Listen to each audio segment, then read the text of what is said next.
After investigation, it was discovered that the target, a burly man, had two peculiar hobbies. He loved a small dog breed called Chihuahuas and enjoyed observing the movements of young men.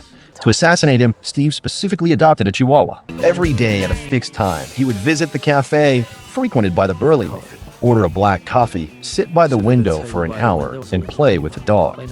After 6 weeks of persistence, the burly man finally noticed him, mistaking him for a lonely, handsome young man. During their conversation, Steve deliberately revealed that he was homeless, making the burly man think he was an easy target. Sure enough, the burly man extended an invitation. The fish had taken the bait. Arthur, Steve's mentor, brought out flunitrazepam, informing Steve that just 6 drops of it could stop a person's heart within 3 minutes. Arthur also specifically instructed Steve to act in a bar, not to be alone with the burly man. As he stood 200 centimeters tall and weighed 136 kilograms, direct confrontation would be too dangerous. At night, the two met at the bar. Steve seized the moment to pull out the drug from his pocket, but he suddenly remembered the last time he and Arthur had killed someone. They had attacked from behind, strangling the victim with a belt. Thinking of this, he decided against poisoning the burly man and instead tucked the drug back into his pocket, following the burly man home. Once inside, Steve pretended to be drunk, positioning himself behind the burly man and suddenly wrapping the belt around his neck. But the burly man countered with a shoulder throw, breaking free.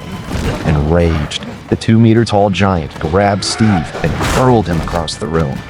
Once, twice, 3 times, Steve was brutally overpowered. Spotting a screwdriver on the table, he grabbed it and managed to land a surprise attack, finally turning the tide. Although he ultimately killed the burly man, Steve also sustained severe injuries from his impulsiveness. From then on, Steve became more cautious, planning the next mission carefully with Arthur.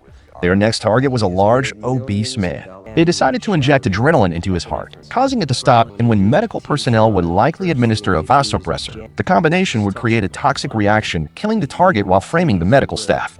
The operation began as the two climbed to the rooftop, accessed the target's room through a pipe, and observed the situation through a pinhole camera. Arthur prepared the adrenaline for the attack, but just then, the obese man was injecting a medication that would neutralize the adrenaline's effect. The plan failed.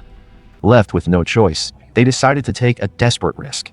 Entering the room, they took the man by surprise, shoving a tube down his throat and suffocating him. The commotion alerted the man's subordinates, exposing their operation. The two fled in a frenzy, reaching the rooftop where they tied a rope to a structure, leaped off the 100-story building, and landed on another floor, successfully escaping. Upon their return, they didn't rest, but instead headed to a government official's home. Arthur overpowers the officer, drags his daughter, grabs her hand, and prepares to put her into the meat grinder. If you are interested in this story of betrayal, revenge, and killers, don't forget to subscribe for more thrilling stories.